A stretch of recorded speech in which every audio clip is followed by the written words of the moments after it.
I'm William Andreessen, host of Speaking with Students, a part of the Education Podcast Network, just like the show you're listening to now. Shows in the network are individually owned, and opinions expressed may not reflect others.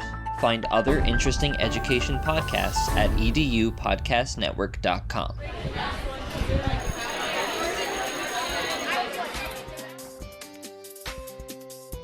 Welcome, everybody, to this episode of the Ninth Grade Experience Podcast. I'm your host, Chris Dutchko. Ninth grade can be challenging. Let's experience it together. And March is Career Month here at Emmaus High School, so we are taking a little bit different focus of our episode this week. We are talking to a recruitment manager from Dorney Park on how to get that first job. So a lot of our freshman students are maybe entering the workforce for the first time this spring and summer, and Dorney Park happens to be one of our biggest employers in the area. So we took the time today to talk to Katie Knopf from Dorney Park about what it takes to get that first job, what you can do to ensure that you can keep that job, and how to mix fun and work in the summer. She is a longtime employee of Dorney Park. She actually started there in the ninth grade, so she shares that story and kind of what the expectations are for employees and associates there for the summer. So if you are looking for a summer job and you're not going to mow lawns or you're not going to babysit and you're looking for somewhere that's going to have an employer, this is a great episode for you to be able to get an understanding of what it takes to get a job in the real world. So please take the time to enjoy this episode with Katie Knopf from Dorney Park. And we are here today in March of Career Month. We have a lot of speakers coming in talking to our students about what they might do after graduation, but a lot of times there needs to be some steps to getting that first job outside of school. So we're going to talk about what it's like to get that first job while you're in school. And we have the manager of recruitment from Dorney Park, who I assume is one of the largest employers of students in high school in our area. And we're talking today to Katie Knopf about what she does, about her ninth grade experience, and her tale from starting at Dorney Park to actually being there at Dorney Park right now. So Katie, thanks a lot for joining us. Oh, thank you for having me. We really appreciate you and including us in this podcast. Yeah, so it's really cool. I've thought about doing this for a while, and I feel like there's more kids in the ninth grade age range that are getting jobs these days and kind of working and wanting to work and looking to work. So I think it's important to kind of highlight some things where they're going out to get jobs and with real companies and real people outside of the building. So I think it's important to highlight how they do that and some of the steps and strategies to get that job. But of course, we always start off with asking our guests about their ninth grade experience. So today we're going to do a little bit different. Normally we ask them about their high school career and all the other stuff, but since your ninth grade experience actually employment experience has you starting at Dorney Park, I'm going to ask you what it was like to work in Dorney Park. And you don't have to say the year because we never ask the adults to identify how old they are. But so you started working at Dorney Park as a ninth grader. So why don't you tell us a little bit about what that was like? I did. I talked to Chris a little bit, and I'm actually not from the area. So I had a committed parent who allowed me to start my work journey at 15 at Dorney Park. It was about a 45-minute drive on every day to get here that I was working. But I had a parent who was willing to get me to Dorney Park, and I applied at 15 and was able to start my career journey here where I still work, which is really wonderful for me. But it was a fun time. And then when I was 16, I could drive and I was really on my own. And, I was getting here all summer, by driving and working with the money that I had made for 15. I put towards a car and car insurance when I was 16 and kind of just kept going. My career here has allowed me to work through high school and college as a summer job, which was wonderful. And I know that I can say for other employees that are here, we've done the same thing. And we look at us as a huge employer. Like you said, Chris, we hire 2,500 associates each and every year. And talking about a ninth grade experience, I would say roughly 300 to 400 of them are 15-year-olds that are starting their jobs. And, we give avenues to keep working through whatever, end of, time they want to do with us. But it's a great first job to have. And I'm very fortunate to, be one of those people who's had that first job here. So you said that you were driving 45 minutes. You live in Jim Thorpe, which I forget if you said, but that's kind of where you're from. So in looking at it, was there a reason why you picked Dorney Park as that first summer job? Was it at that time the only place that was hiring students of that age? Like, because to me, like I don't know. Like we're close by to Dorney, like, a 10-minute drive from the high school, 15 minutes, whatever. But to me, driving 45 minutes round trip for that job and, having that parent that's going to come pick you up at 11 or 10 or whatever it was, it seems like a lot of commitment. So what was it about Dorney in that ninth grade year that made you want to work at Dorney Park? I think it was very similar to what still is today. It is an employer who hires at 14 and 15, and it allows an opportunity to get started in the work field. So when you mentioned that you obviously you went back the next summer. So what was it? What was it about working at Dorney Park in that freshman year that made you want to go back? Because, a lot of times we have students that will maybe want to work a job. They go and it's like, I'm not really a big fan of that. So you were there and you're still there. So obviously it's going well. But like, what was it in that ninth grade year that you saw while working that kind of allowed you to kind of see like, I wouldn't mind going back there, or, how you were treated, stuff like that? Sure. Dorney Park is and still is a fun place to work. We sell fun. That is what we sell each and every day. And as an employee here, as an associate, that's what I was able to experience throughout my high school and college career, was that I had fun when I came to work. And I was able to meet kids from all different school districts, and I made tons of friends in the area, and that kept me coming back every year. It was something that was very exciting to me. And I look forward to working in the summer, seeing my friends that I didn't see all year long. And it just was a great experience for me growing up. And it turns into this like family, right? It starts as an employer, and then it turns into working with people that turn into your family. And I truly have had that experience at Dorney Park. So we had some students that kind of gave us some questions beforehand, and I'm going to try to work them in as things come up that you're talking about. And one of the things that you mentioned was about like having fun, right? So one of the questions the students asked is like, why would I want to work? Now we're talking specifically about Dorney Park, but it could be general of like, why would I want to work at any job? And obviously there's lots of benefits to that. But the question is like, how do you explain or give expectations to new employees to balance that fun at work and like also remembering that it is a job? Like Mhm. a lot of times, like we've been talking about, students are going to be going to their first work experience like outside of like maybe babysitting or Sure. mowing lawns, or like this is like somebody that's like an employer, like there's rules, there's all these other stuff. So how do you explain to like new students or new employees that have never worked a job before, like that balance between fun and work? I think it's really easy for us to talk about that. For us, we sell fun in terms of when I'm out recruiting at different schools. I'm talking about our employee ID is a season pass. After so many hours, we get tickets for our family and friends.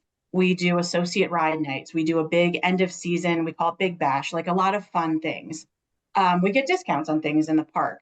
But we're also, when we're coming in, we're committed to working and we become part of that team. So regardless of which department you work at, you have a goal, right? Like this is the expectation that was set for me, and this is what I want to achieve each and every day.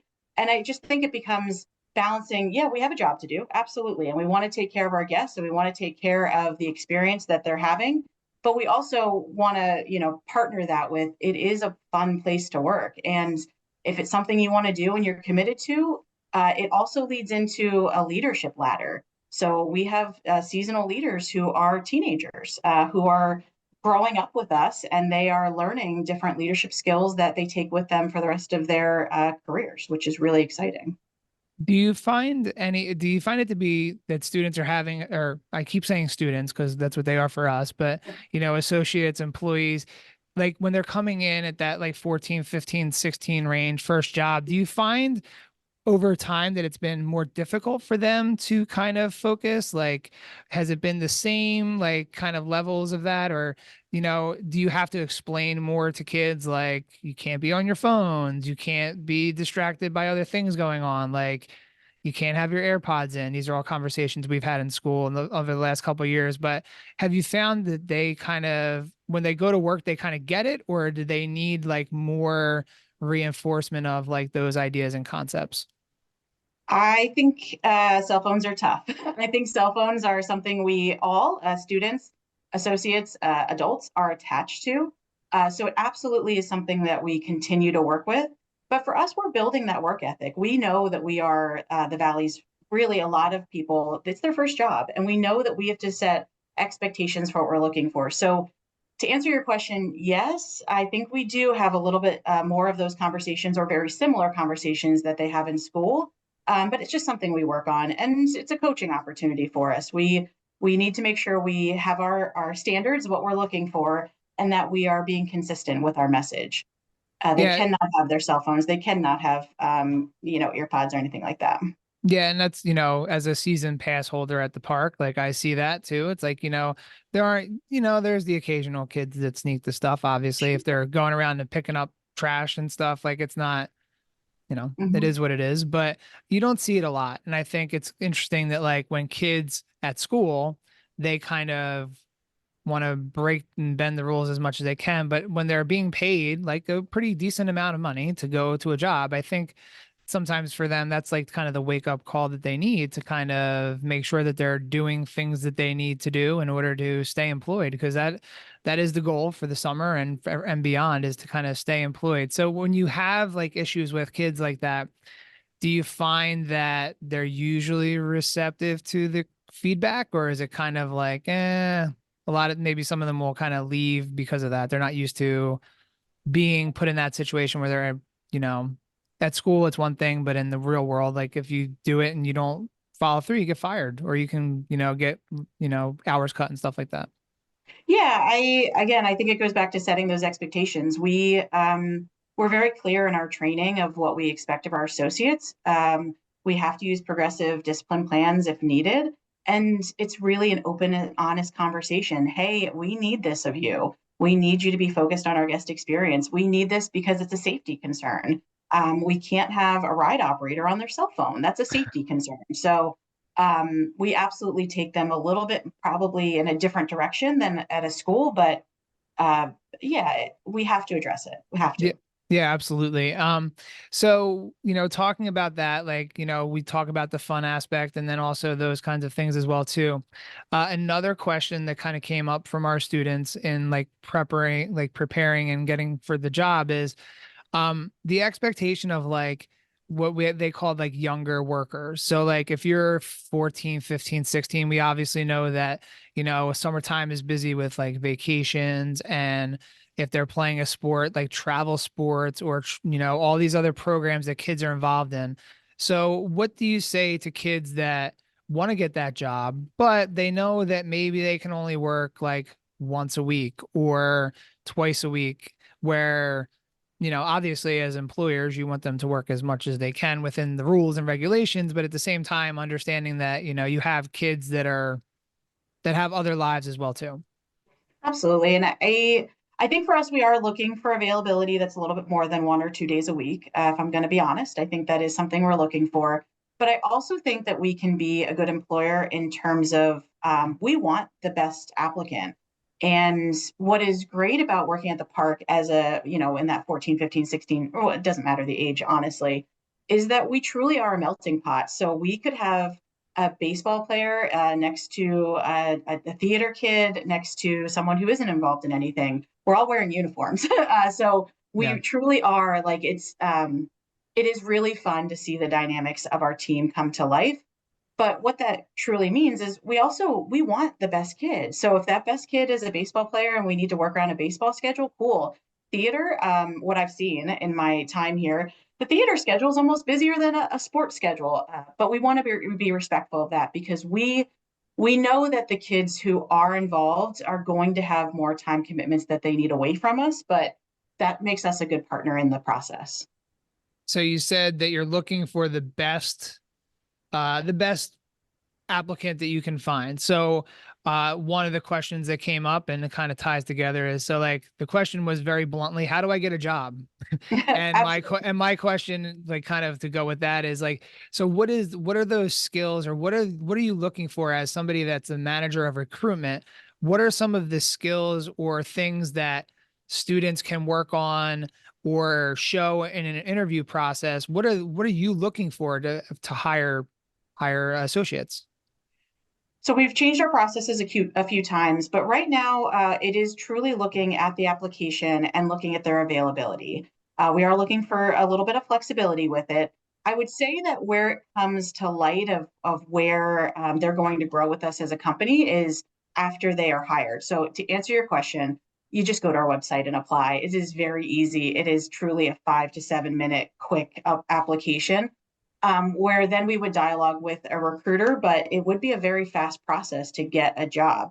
It's a little bit harder once we fill those 15-year-old positions, to get with us, because we start in January. To hire 2,500 people, we truly are starting the process when people don't even think that we're in the building, but we're here and we're working and we're trying to Yep. fill those spots.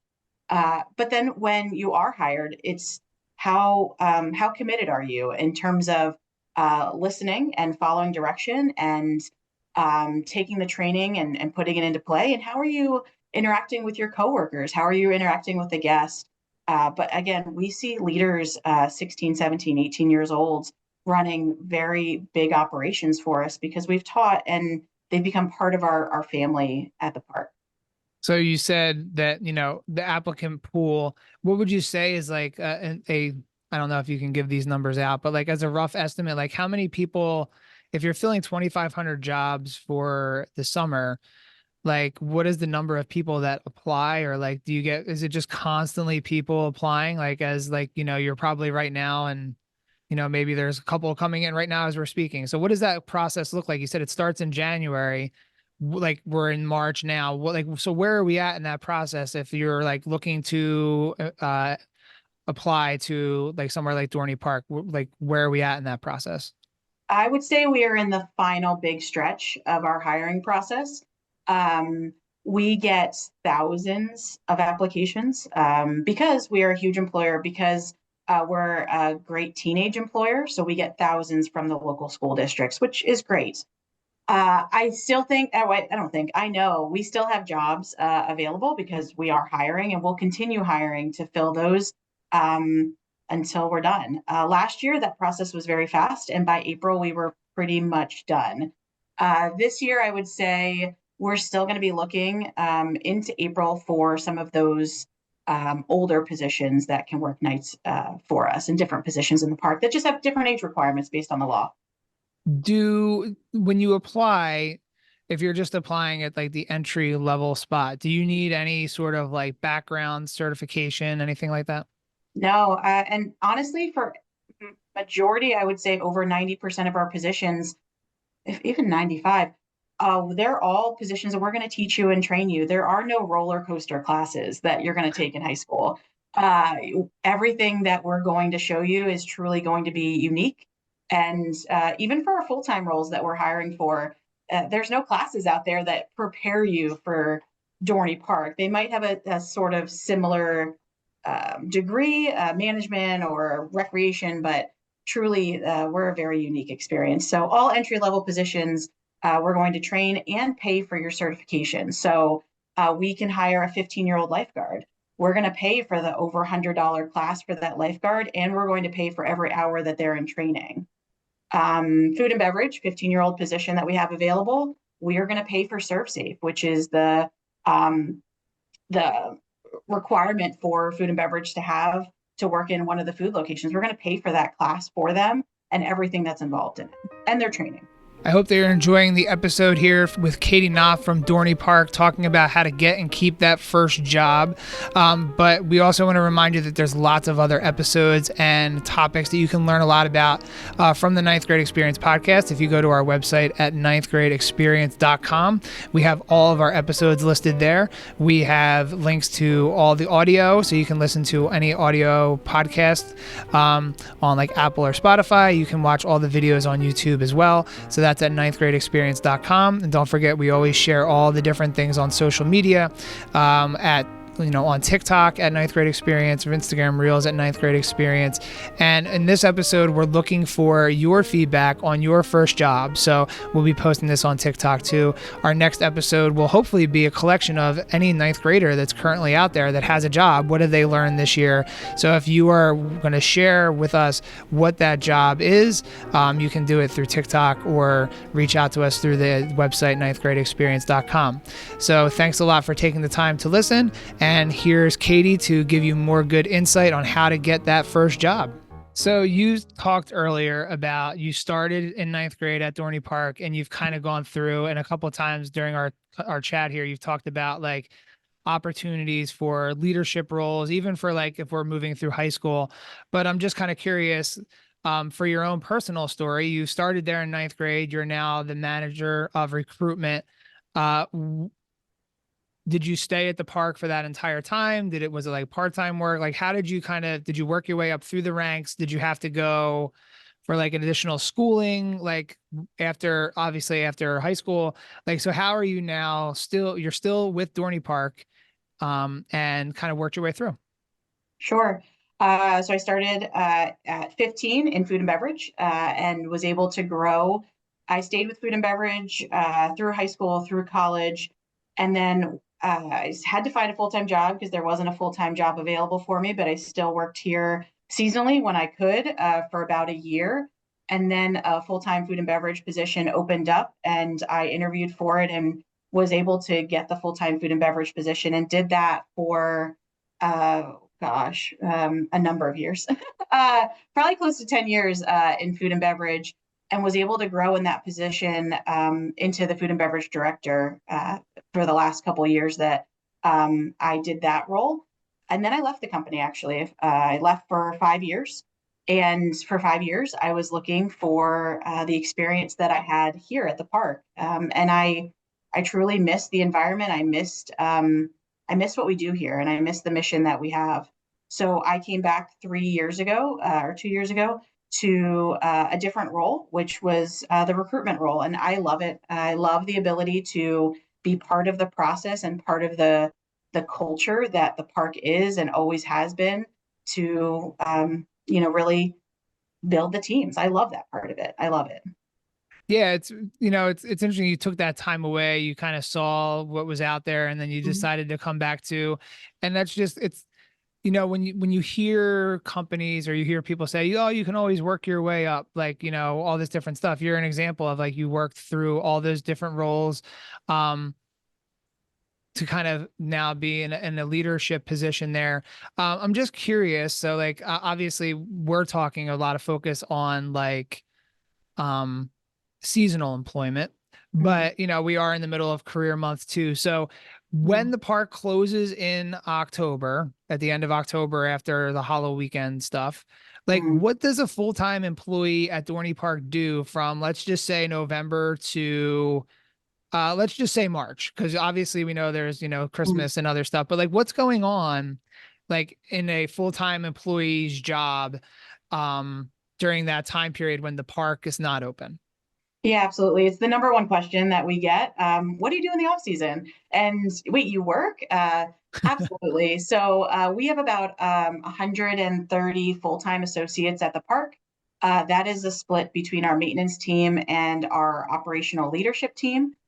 That team really takes that whole off season to prep, plan, and get ready for the next season.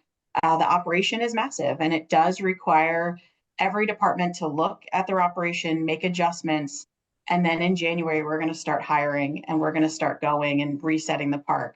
For maintenance, we have kids who are in different tech programs.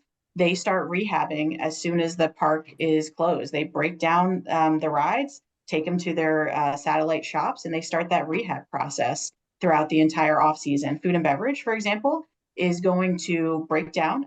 Most of the locations are not heated, or they're buildings that need to be winterized, and they need everything taken out of them, cleaned, and really stripped to get ready for the next season. And then they need to plan. Every department needs to plan of what they're doing, how they're doing it, what are their goals, how do they execute those goals. and then getting their teams on board. We rehire our entire seasonal team every season. So when we start that process again, everyone goes through a training process. This Saturday, we have our leadership training. We're going to have a couple hundred leaders here on property going through that leadership training so that we can set our expectations, set our goals for them that they can then lead into their teams and into their department training. So it never stops. It Yeah, I was truly gonna doesn't. yeah, I was gonna say that the process, I'm sure, with just the rate of everything happening, and then when you're there in the summer, I'm sure it's kind of like you're always on the go and there's not a lot of time for like reflection and change. And I'm sure like once that like last ride goes in October, early November, it's like, all right, now we can stop and think about like, how are we hiring? Like you Sure. talked about what you're looking at, or like if they're going to offer new food and beverages, like what is that going to look like? And then obviously, if you're watching the video, you can see you're wearing the Iron Menace t-shirt. If you're driving in the area, you can see they're putting the new ride up. So obviously that's adding a lot of probably excitement to this upcoming season, at Dorney Park. So has the new ride and everything that's coming along with it, A, does it change anything about recruitment? Have you seen more people kind of wanting to come along, and B, like, what does a new ride kind of mean in terms of like hiring, or do you have to be more particular? Do you have to kind of look for a certain area of the park or like things like that? The new ride is amazing. We get to see it come to life like every single day. It is truly a very exciting time for our team. I would say for me in recruitment, it is very easy to talk about. It is very easy to sell. Working at the park at a truly groundbreaking year for us to have a very cool ride coming in. So I think it does make my job easier, if I'm going to be honest, which is great. But I also think, am I looking for different? No, I'm still looking for great candidates. I'm still Yeah. looking, for those. I would say our rehires, those who have worked for us previously, they're really excited. If I was working in ride operations, I would want to be on that new ride, right? I'd want like that would be the ride I'd want to work this year. So I think we have a very strong returner rate this year because they know that there's going to be a lot of emphasis and a lot of really cool things coming. Yeah, obviously excited for that as well. I like my own thing. I'm not like a huge amusement park guy, but like my kids all like going, like Mm. I'm the guy that stands at the end of the line with the bags and waits for everyone to get off. So, you know, Somebody's got to do it, Chris. Somebody's somebody's got to got do to do it, and I'm okay with doing that. Like, I'm excited for the new ride. I will not be going on it, but it looks great. it. But I know my kids are excited for it. Couple more questions here as we're kind of tying up. I think there's some really great advice that you've been sharing. One question that I got, that I think is kind of interesting and goes along with like the ride operator thing, but also just a general idea is like somebody asked, like, will I be safe at Dorney Park? Now, obviously, there's a lot of stories about like, they put the detectors in, they had, no real big like incidents where some of these other parks that you see like on the news where, young kids coming in and causing issues. But like, if I'm like a 14 or 15-year-old in the park, like, A, should I feel safe? And B, what like happens if like they witness something that like is a little like above and beyond what they should be or could be handling? Sure. Kudos to the student who asked that question. I think that's a very profound question for a student to ask. And for us, it's something that's a priority, 100% priority. Our company has taken different stances to make sure that the parks are safe in a number of ways. One, last year we introduced the chaperone policy. So that chaperone policy means that kids of a certain age have to have an adult with them. It is not a free for all where people can just come to the park and possibly, get in some trouble, right? So the chaperone policy is definitely something that we took as an approach to safety first, as opposed to just put as many people in the park as possible, right? It's no, safety is the number one priority for us. Two is our metal detectors. Absolutely, we have metal detectors when you come in, and that is a secondary piece of the puzzle to make sure that the guests are coming in and just here to have fun. That is the goal. Just have fun. But third, we have lots of trainings, policies, and procedures in place to make sure that all of our associates and our guests are safe every single day. There are in the training programs, there are things that we teach to make sure that now I'm going to call them students, so that our associates know what to do and know who to call and know how to call if they see something that just doesn't feel right or they see something that is wrong. But they're given those tips and tricks as soon as they start working. So if you're going to sum up for everybody listening, as a student, as a, future associate, what would you like, how describe that process for them? So like today they're hearing this and they're, inspired by, the orange Iron Menace shirt, and they're inspired by everything that we've talked about here. Take the students through like what that process looks like to actually apply for a position at Dorney Park. Absolutely. So the process is very simple. It is truly going to our website and applying at dorneypark.com. There are jobs that are posted, and you would find a job that matches a couple things. What are you interested in? And are you of the correct age to apply for that position? Once you find a job that fits those things, it is really a 5 to 7 minute process to apply. And then our recruiters will take over and send information. I would say a couple of the big things that we've noticed this year in the hiring process is one, we're going to communicate via email and text. So knowing that email that you apply with and checking that email it's big. And I can say I'm not the greatest one of checking my personal email, but when you're applying for a job, you need to be looking at that email on a daily basis, because that employer is going to be communicating with you most likely by email and text. Why? We're hiring 2,500 associates, and calling 2,500, well, we talked a lot more than that. It's not feasible for us. So we have to use other means of communication. And then truly just getting ready for that job. So talking to your school about, how do I get my working papers? What do I need to get those working papers? Because getting them ahead of time makes the process a little bit faster. And then having I-9 documents, and you can look up what are I-9 documents and what are documents that an employer would be looking for, but having those documents readily available so that when you do come in to do your processing with us, you are kind of ahead of the game, right? You don't want to be behind. You have your working papers and you have documents that we can legally hire you. And do they hold like interviews? Is it like a group interview situation, individual interview situation? Like, is there anything? Because that's another thing that students are not necessarily used to doing, especially with somebody that's attempting to hire them. So do you interview, like interviews, and then do you have interview tips for students that are in that spot? We currently are not doing an interview process. We are reviewing the application and sending job offers out based on the application itself, based on screening questions and availability for the positions that you're applying for. There are positions that interview, and in that case, it would be put your best foot forward. We're looking for a candidate who can engage with us. We're looking for a candidate who can execute the job, to what we need. Some of those positions might be a little bit older, 16 plus, 18 plus. Right now, my interview positions would include guest services. So someone who would be really interacting with the guest. I need to make sure that they can, have a conversation and they can be receptive to that. Security is one, 18 plus, that we're doing an interview. We want to make sure, to your point, and we talked about safety, we want to make sure that we're hiring the best candidates for that position to keep the park safe. Last question. And I'm thinking back, like when you applied for this job in 9th grade, did you have any idea that however many years later, you'd still be at Dorney Park and still excited about, like, you can clearly see that you're excited about working at the park, excited about the direction of the park, but, obviously not every 9th grader that gets a job is going to be in it, many years later. But did you ever imagine that you would still be there? Not a chance. Not a chance. I mean, you don't. So as a 9th grader, and I'm talking to 9th graders, you don't know what you're going to do. You might have ideas of what you're interested in, but truly, I recommend just keep your options open. We still hire full time. There's different positions that open for us.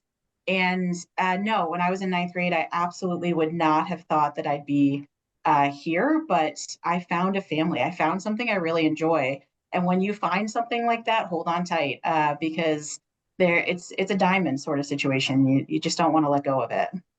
Well, thanks a lot for taking the time out. And I think, this is a really great conversation for our students that are looking for a first job to have.